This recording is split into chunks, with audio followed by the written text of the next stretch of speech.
નમસ્કાર દર્શક મિત્રો, કરુણા ટોક્સમાં આપનું સ્વાગત છે. વંદે ગૌ માતરમ. દોસ્તો, સૌરાષ્ટ્રની ભૂમિ એટલે સંત સુરાઓની ભૂમિ, સતીઓની ભૂમિ.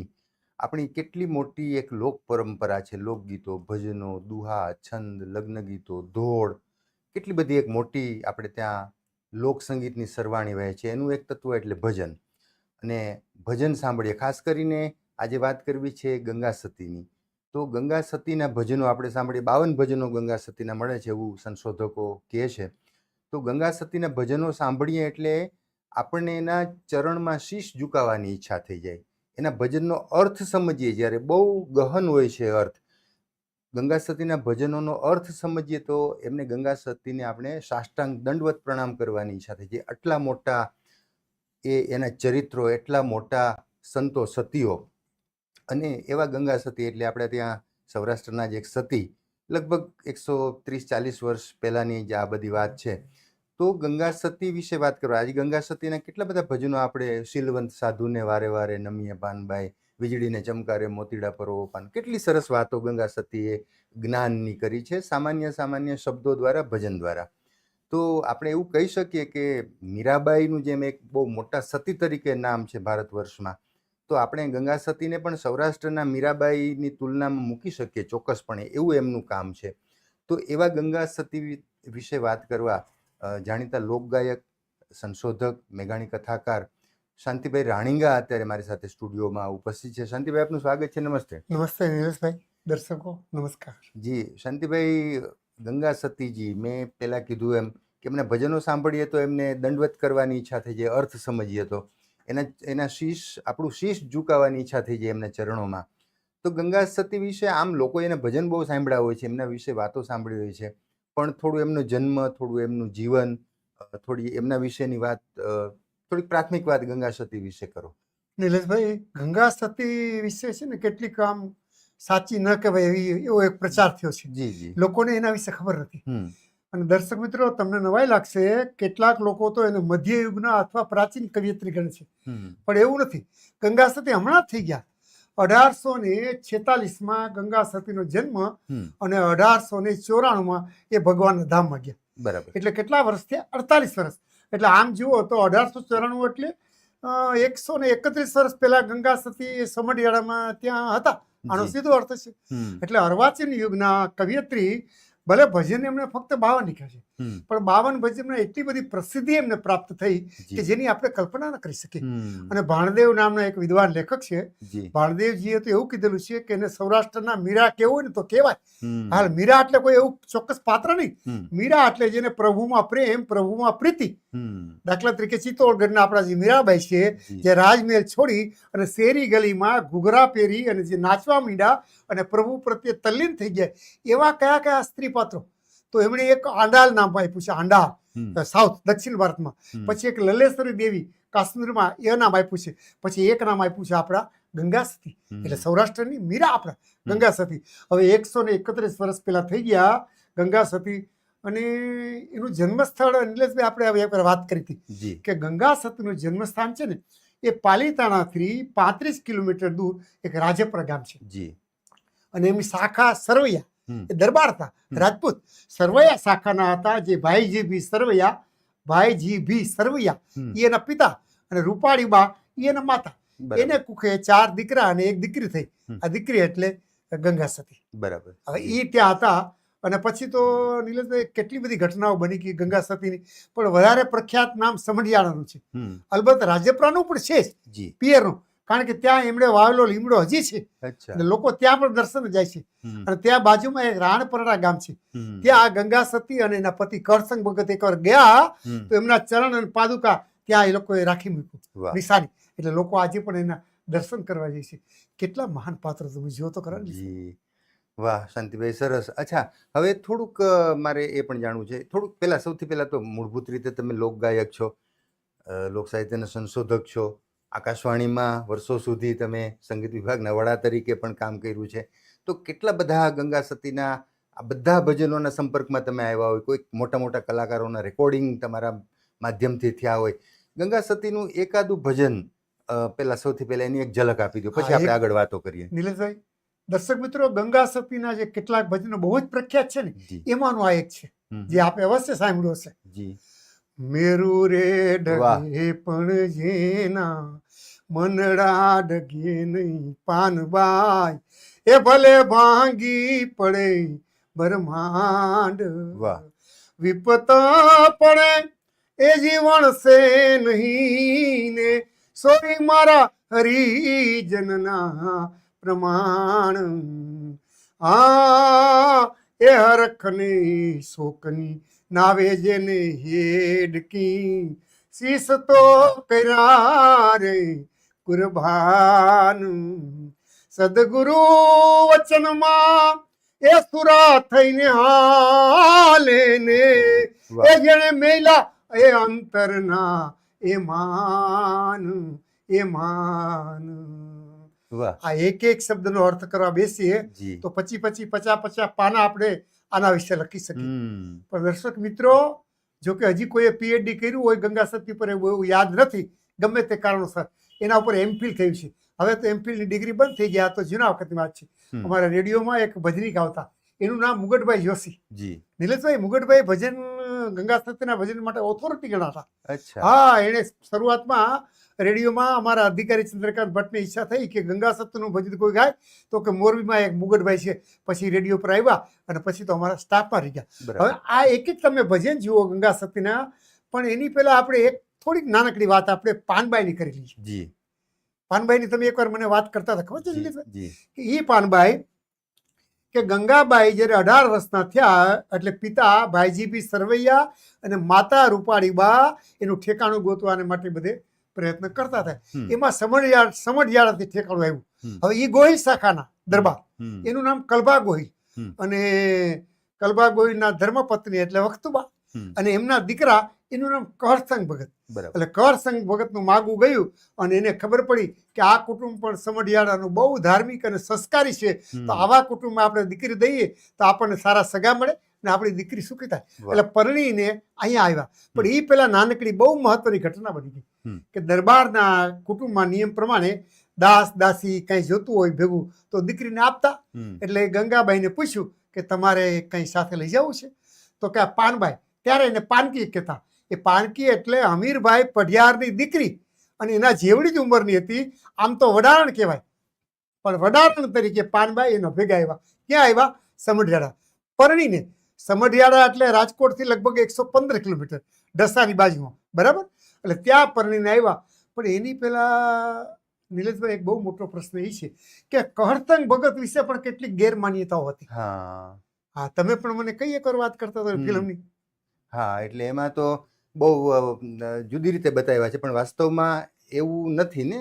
કહરસંગ ભગતે પોતે બહુ એકદમ ધાર્મિક વૃત્તિના એકદમ એમ સત્પુરુષ હતા ખરા અર્થમાં. બહુ સાચી વાત છે. કહરસંગ ભગત વિશે જે ગેરમાન્યતા હતી એ બધી માન્યતાઓ દૂર કરવાનું સૌથી મોટું કામ જો કંઈ કર્યું હોય તો એનું નામ છે મજબૂતસિંહજી જાડેજા. અચ્છા.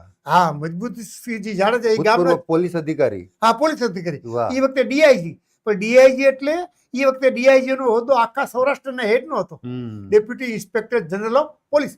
અને જાડેજા સાહેબ ત્યાંના જમાયા હતા.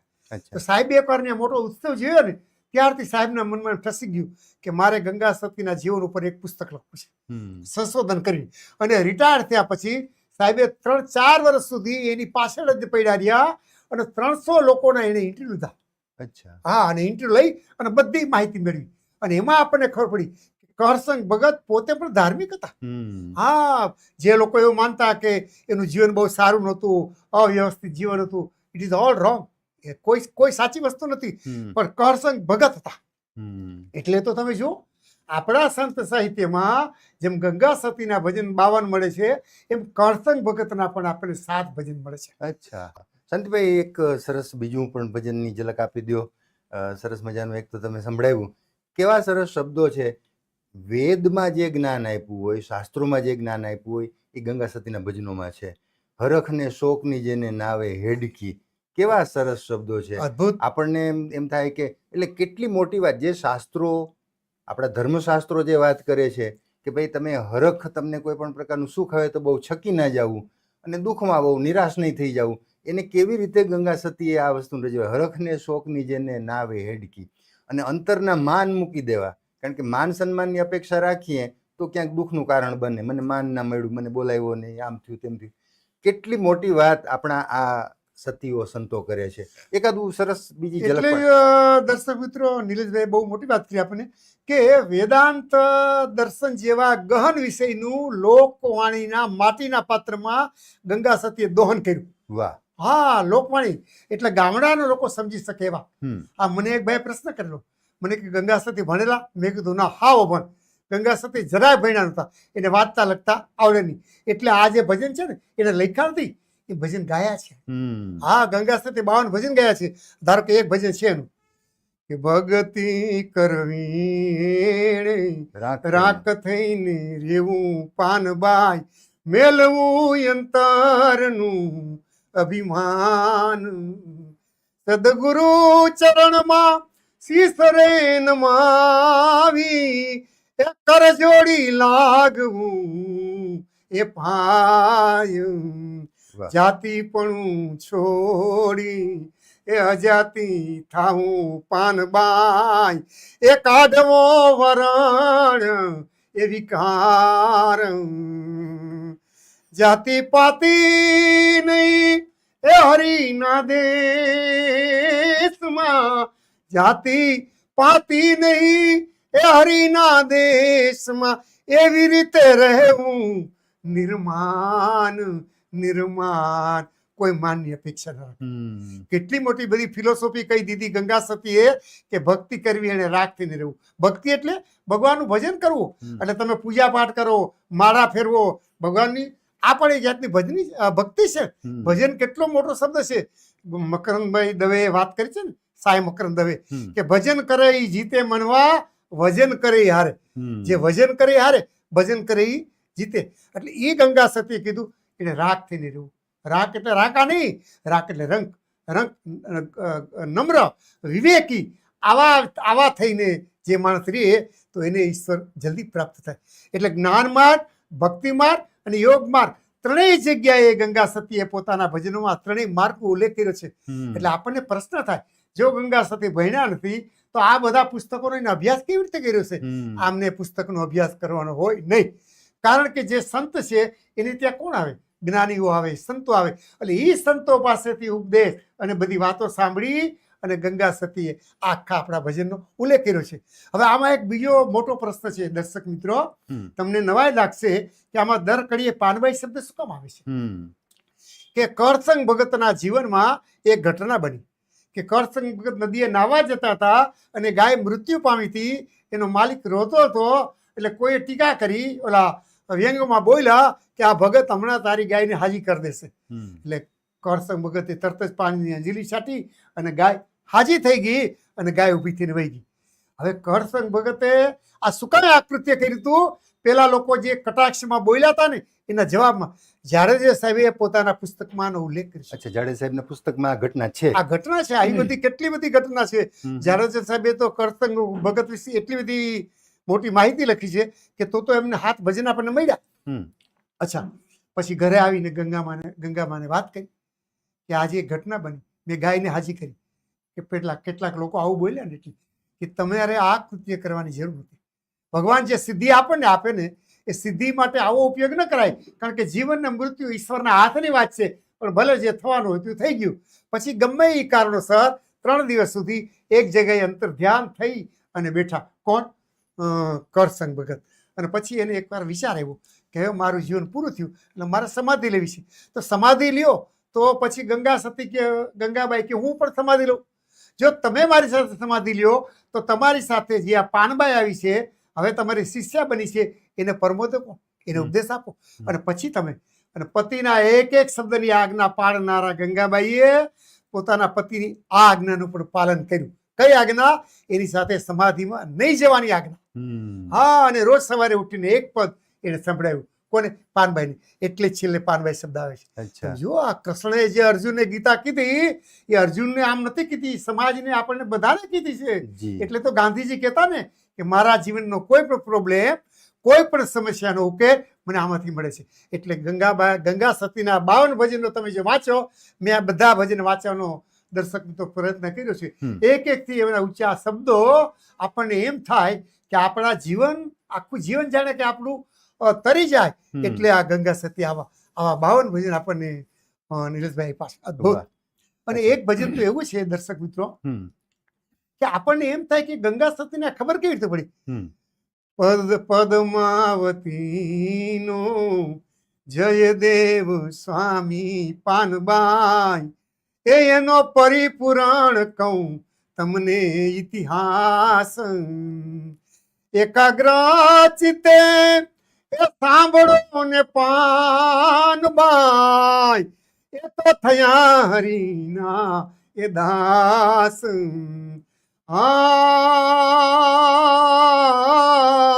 એ ગોવિંદનું ગીત કીધું જયદેવે જ્યારે એ નામ અષ્ટપદ કહેવાય.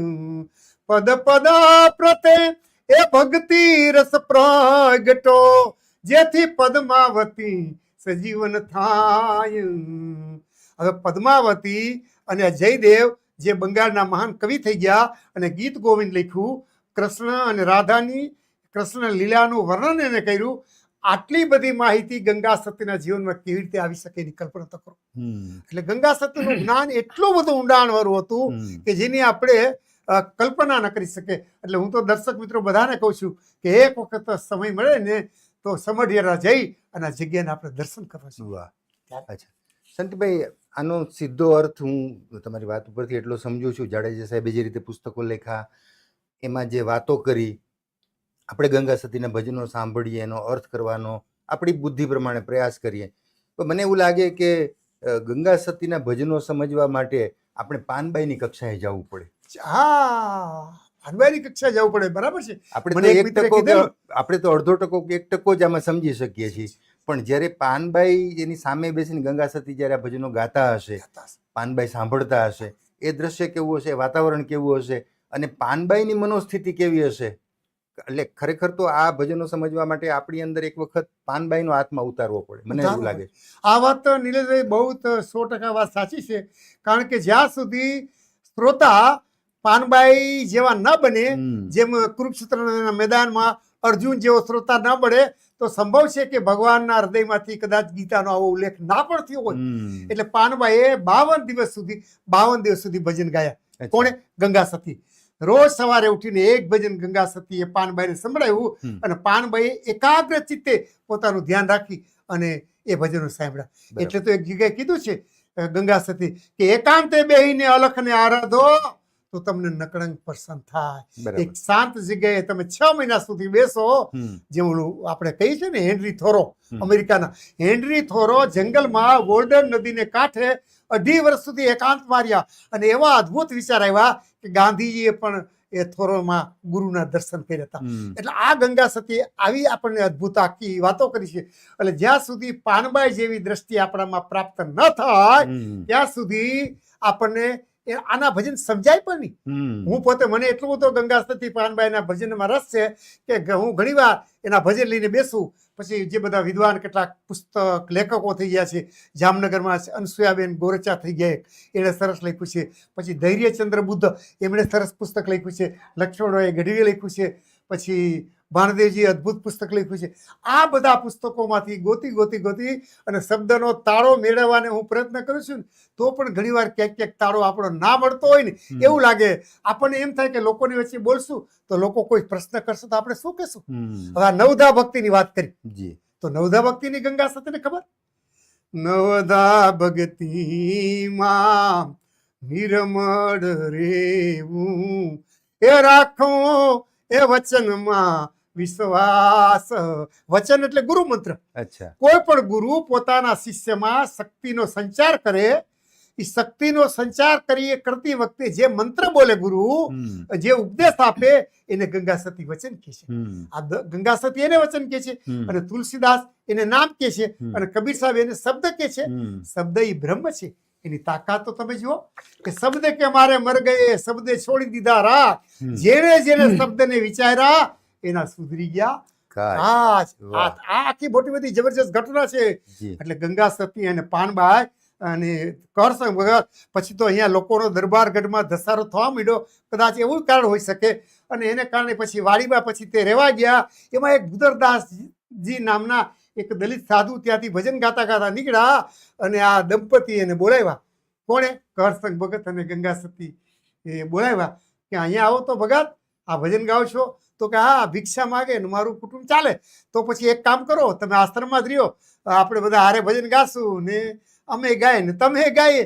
અને એમ કહેવાય છે એ ઘટના એવી એક મત છે એવું કે ગંગા સતીએ ભજન ગાયા, કારણ કે ભણ્યા તો નહોતા એટલે લખવાનો તો પ્રશ્ન ના આવે, એટલે ગાયા અને ભૂદરદાસજીએ ભજન લખી રાખ્યા. અને એટલે આપણને 52 ભજન આ ગંગા સતીને મળી શીખ્યા. વાહ. અને 52 ભજન મળ્યા પછી પાછા પાનબાઈએ ભજન એના જવાબ રૂપે બોલ્યા છેલ્લે. અચ્છા. હા, પાનબાઈ પછી એવું બોલ્યા ગંગા સતીને કે છૂટા છૂટા તીર યમને એ મારો નહીં બાઈજી, મેથી સયુન એ જાય કલેજા મારા એ વિધિ નાખા બાઈજી, એ છાતી મારી એ ફાટું ફાટું હવે થાય.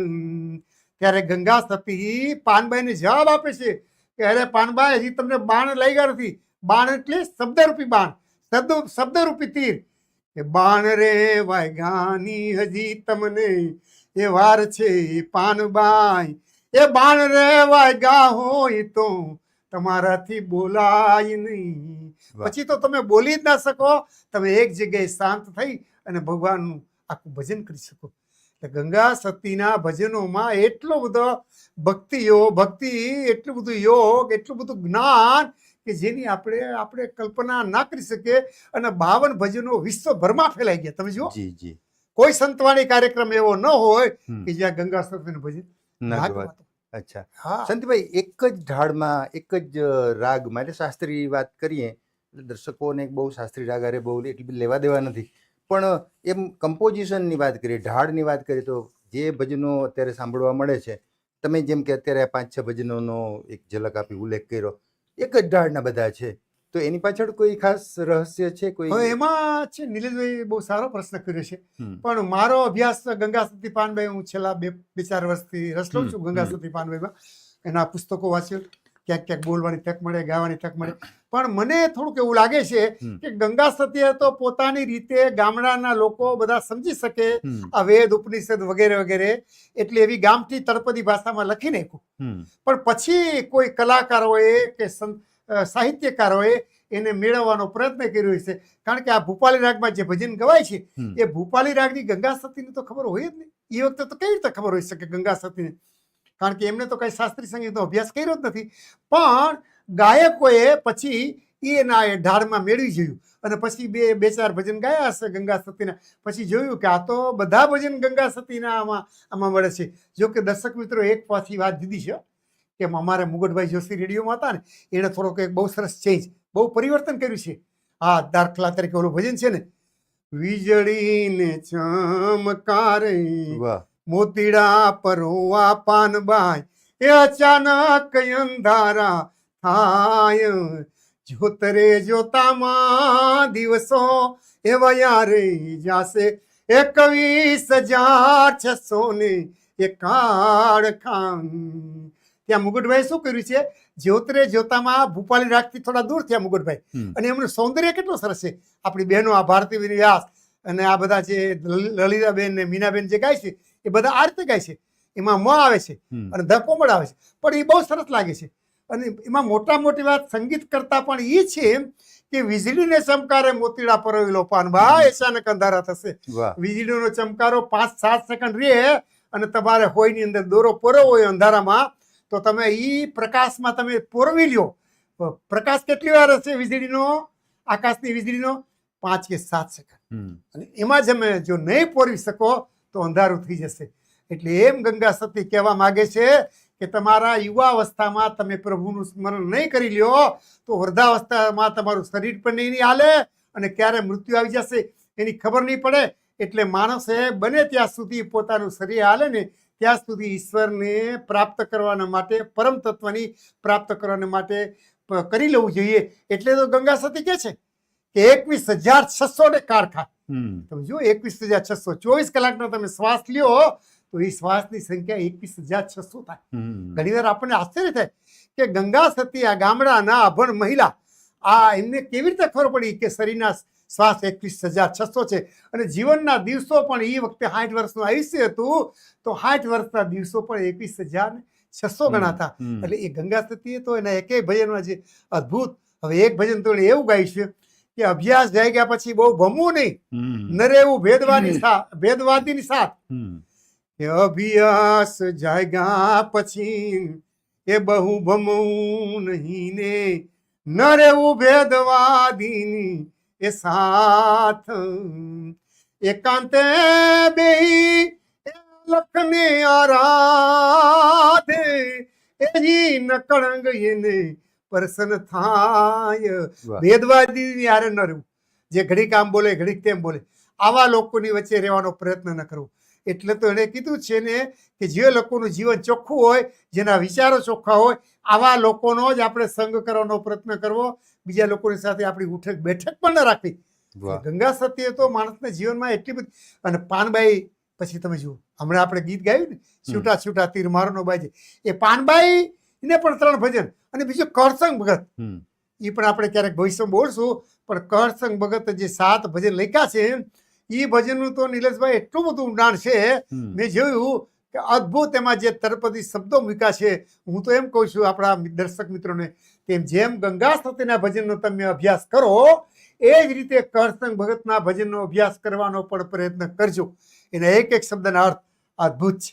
વાહ વાહ શાંતિભાઈ, બહુ સરસ. તમે સરસ મજાની વાતો કરી અને ગંગા સતીના કેટલા બધા ભજનોની ઝલક આપી. એનું સાર જે છે એનું દોહન તમે સરસ મજાનું કર્યું. અને એમના જીવનની કેટલીક જે મુખ્ય મુખ્ય ઘટનાઓ છે જે ક્યાંક ને ક્યાંક કોઈના પુસ્તકોમાં છે, ખાસ કરીને એક ઓથેન્ટિક મજબૂતસિંહ જાડેજા સાહેબનું પુસ્તકનો તમે ઉલ્લેખ કર્યો, એની કેટલીક ઘટનાઓ પણ દર્શકો સમક્ષ રજૂ કરી અને બહુ સરસ વાતો કરી. આમ તો મજબૂતસિંહજી જાડેજા સાહેબનું પુસ્તક જો ના આવ્યું હોત ને તો કેટલાય લોકોને કેટલી બધી ખબર ના પડત.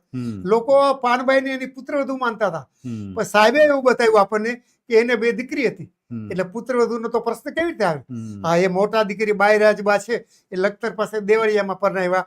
પછી નાના દીકરા જે હરિબા છે એને ધંધુકા પાસે અડવાણ ગામે પરણાવ્યા. એટલે આપણને બધી માહિતી મળી. અને 24 જાન્યુઆરી 1894માં કરસંગ ભગતે પોતાનો દેહ છોડ્યો અને 15 માર્ચ 1894માં ગંગા સતીએ પોતાનો દેહ છોડ્યો. અને પછીના 3 દિવસ 3 ભજન લખી અને ચોથે દિવસે પાનબાઈએ સમાધિ લીધી.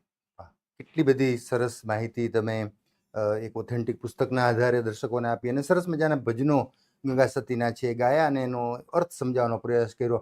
મેં કીધું એમ આપણે તો બીજું કેટલું સમજી શકીએ આ બધી ગૂઢ વાણીમાંથી, પણ પાનબાઈ જેવું ચિત્ત જો એકવાર ધારણ કરીએ તો ગંગા સતીના ભજનો આપણે સમજી શકીએ અને એનો અર્થ આપણે કરી શકીએ. પણ આપણે જેટલો પ્રયાસ કરવાનો કોશિશ કરીએ સરસ રીતે તમે સમજાવ્યું.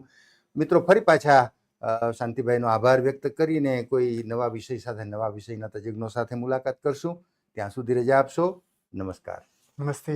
નમસ્તે.